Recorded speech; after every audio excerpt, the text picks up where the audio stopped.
If you're targeting the 2026 prelims, general concepts won't cut it anymore. We need to decode the entire economics syllabus into precise, verifiable data points. This dashboard displays the baseline for 2026.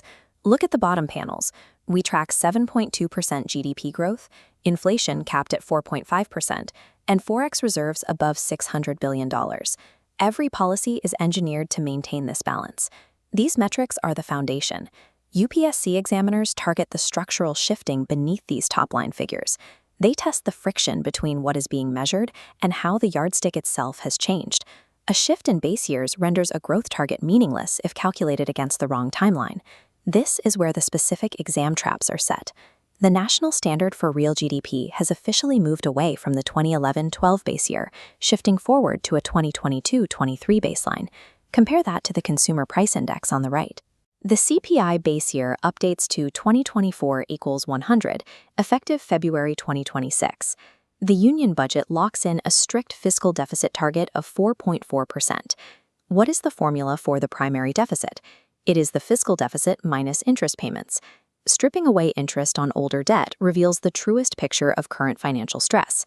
Updating these base years and tightening deficit limits aligns official reporting with current market realities. This modernization extends into our capital markets, starting with a T+1 settlement cycle, the fastest globally. Next is the digital rupee, or CBDC. Note the explicit warning. This is sovereign legal tender backed by the RBI, separating it from decentralized cryptocurrency. Let's turn to socioeconomic impact. This dashboard shows the National Multidimensional Poverty Index dropping to 11.28%, with extreme poverty consolidating to 2.3%. The industrial workforce now operates under 4 unified labor codes, replacing 29 separate laws. Faster market settlements and digital currencies create efficiency, but inclusive growth requires these concrete labor and welfare reforms to ensure the entire population benefits. Looking at future frontiers, the startup ecosystem sees a structural barrier removed. This board tracks the complete abolition of the angel tax, effective April 1, 2025. On the agrarian side, rural data collection is getting a tech upgrade.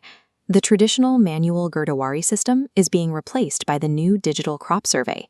By mapping acreage digitally, the state can generate more accurate yield predictions, leading to these estimated record highs of over 3,400 lakh metric tons in food grain production.